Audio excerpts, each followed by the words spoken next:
हर generation का एक सुर होता है, हर देश की एक पहचान होती है और भारत की पहचान बन गई थी एक आवाज़। नाम था लता मंगेशकर, जिनसे सिर्फ गीत नहीं जज्बात भी बातें करते थे, जिनकी आवाज़ में माँ की लूलाबाई भी थी और एक प्रेमिका का इंतज़ार भी। लता जी का जन्म हुआ था 28 सितंबर 1929 इंदौर में। उनके पिता पंडित दीनानाथ मंगेशकर एक क्लासिकल सिंगर और स्टेज एक्टर थे। संगीत उनके घर की जुबान थी। लेकिन जब लता जी सिर्फ 13 साल की थी, उनके पापा का देहांत हो गया। तब उन्होंने एक्टिंग भी की, डबिंग भी की, लेकिन दिल सिर्फ गाने में ही लगता था। 1940s के दौर में उनकी आवाज़ को लोग पतली कहकर निकाल देते थे, लेकिन 1949 में आई फिल्म महल का गाना आएगा आने वाला ने सब कुछ बदल दिया।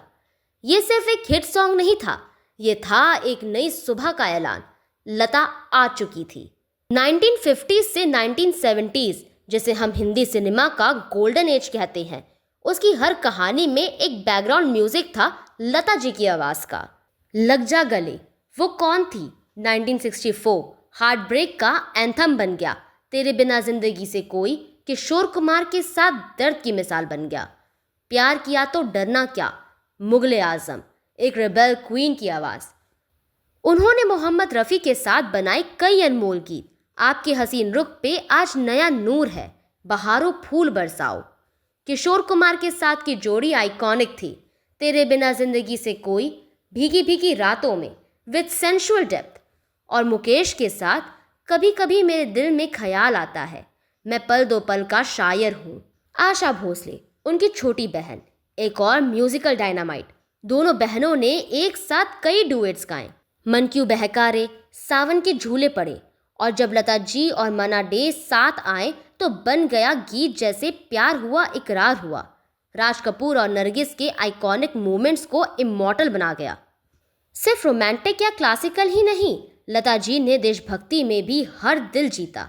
ऐ मेरे वतन के लोगों, जब उन्होंने ये गीत लाइव गाया तो पंडित नेहरू के आंखों में आंसू आ गए। वंदे मातरम, उनका सुर देश की रूह बन गया। उन्होंने 36 रीजनल भाषाओं में 50,000 से ज़्यादा गाने गाए। उनका नाम गिनीज वर्ल्ड रिकॉर्ड्स में भी शामिल है।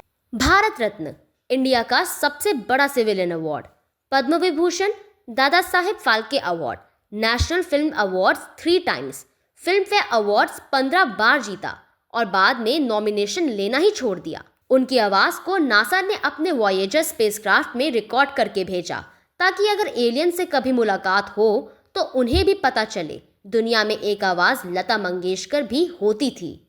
2015 में उनका आखिरी प्लेबैक था सौगंध मुझे इस मिट्टी की, एक देश के लिए समर्पित गीत।